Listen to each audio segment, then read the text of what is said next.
Hi, I'm Nick Staab, President and co-owner of Rich & Sons RV headquarters, and today I want to talk to you about de-winterizing your RV. Now, what I go over today isn't going to be exactly specific to your RV, but you'll get the idea. So, what the idea is today is we want to get the RV back into its regular function, and we want to evacuate the antifreeze out of the system so that it's ready for normal use.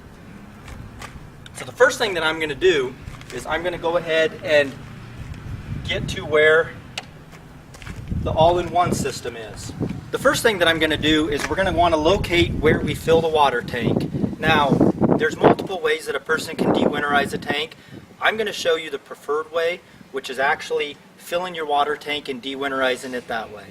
Now, the reason why I want to do it that way is that I could still de-winterize my camper through the city water connection, but the disadvantage of that is if I would happen to have a water leak somewhere, I wouldn't necessarily know until I had a big puddle of water.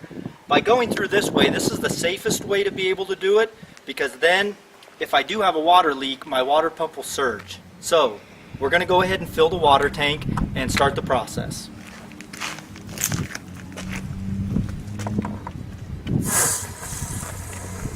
Alright, so we're inside the camper. So the very first thing I'm going to do is somewhere in your RV you're going to have a switch which is going to turn your water pump on.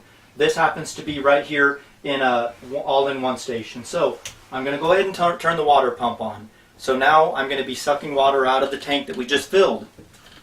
Next step that I do is I'm just going to go ahead and I want to turn the faucets on, and I want to evacuate all the antifreeze out of the system. And I'm going to do this at every single component. So I'm going to do it at the kitchen faucet, I'm going to do it at the bathroom, the shower, the toilet, everything, the outside shower. So I want to keep running this through until there's absolutely no kink. So you see the water is now clean. I'm going to go to the other side, and I'm going to do the same thing.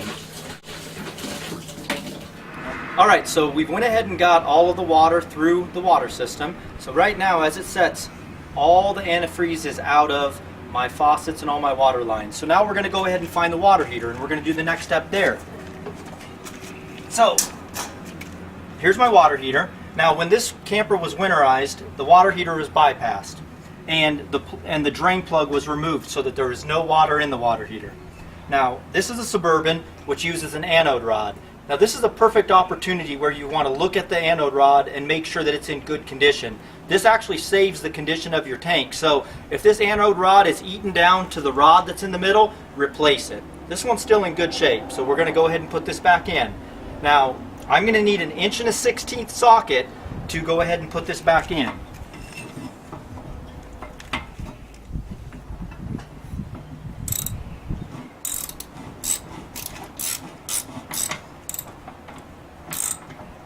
Alright, so now I've got the plug back in, and I know that this is where my water heater is at. So now the next step is that we're going to go inside and unbypass the water heater.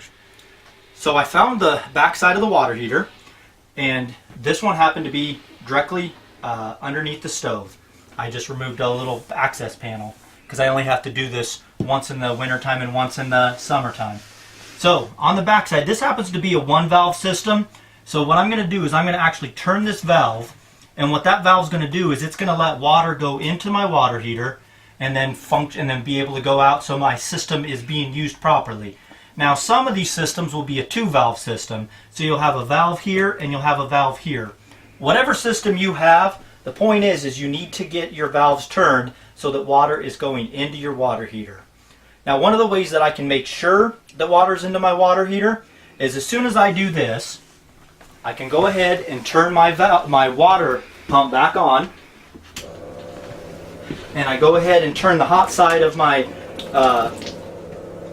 faucet on, and what it's going to do is it's going to go ahead and force water into my water heater. Now, as you've seen, I did this and water's not coming out, so that means that my water heater actually is filling with water. Alright, so as you see, I've got water through the hot water side. So right now, what this means is that I've completely de-winterized my whole camper. I've got antifreeze out of all of the lines. I have unbypassed my water heater and filled my water heater back up with water. So now I'm my water system is ready for use. Now what I want to mention is this isn't vital, but to get completely all of your antifreeze out, you're also going to want to find your low point drains, which every RV is going to be a little bit different. There's going to be a couple of them sticking out. They're either going to have caps on them or they're going to have valves. And you're going to want to head and open those up too, because there's going to be about that much of pipe that you want to get the antifreeze out.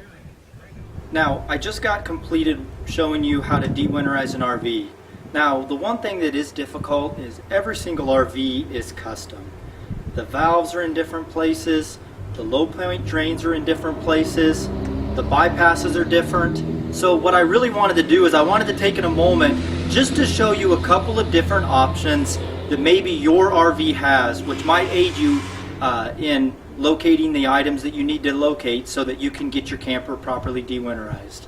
Now, once again, I do want to mention, if there's anything that you would need from us, give us a call. We would be more than happy to help you. We de-winterize hundreds of campers every year.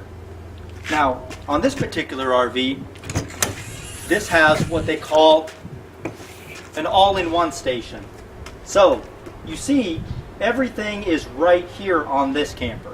So, when I actually go to de-winterize this RV, I'm going to go about the same process where I'm going to go about it the same process where I go ahead and fill the water tank and go through and get antifreeze through everything. But the difference here is that I do not have to locate the backside of the water heater for the valve. If you see right here, it says hot water heater bypass valve.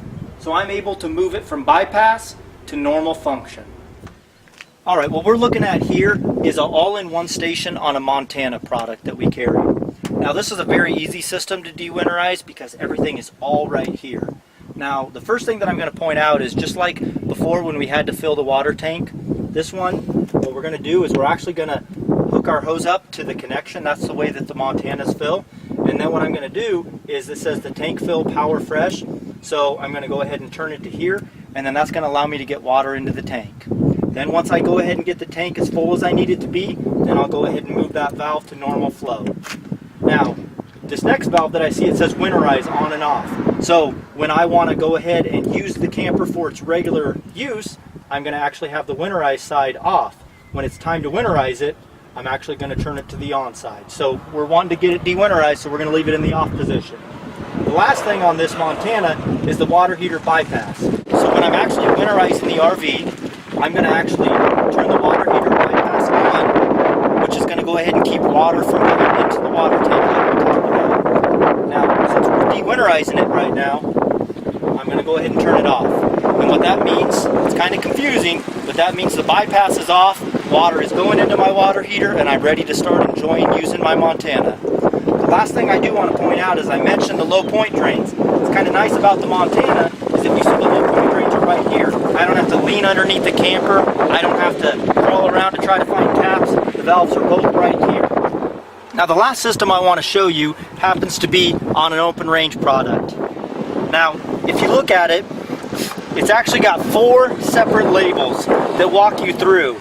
Now the one thing that I want to have you keep in mind with this is that you need to just look at each single picture when deciding what it is that you want to do. So if I want to winterize the camper, I'm going to go all 3 valves down. So I'm going to turn this valve down, I'm going to turn this valve down, and I'm going to turn this valve down. If I want a water heater bypass, I'm going to turn that valve that way, and then these 2 both down. And then you notice if I want a tank fill, I turn all of them pointed to the right, and then if I'm going off of the pump or city water, I have it this way. Now I've completely de-winterized this camper, so that is why I have it in regular use. So I wanted to point that out so that didn't get confusing, because if you try to look at all of them, it does get a little bit confusing. Now we've concluded our video for how to de-winterize your RV. I want to thank you for joining us today. Now if you have any other questions, definitely reach out to us. You can get a hold of us by calling us at 308-384-2040, or you can visit our website at www.richsonsrv.com. Thanks and have a nice day.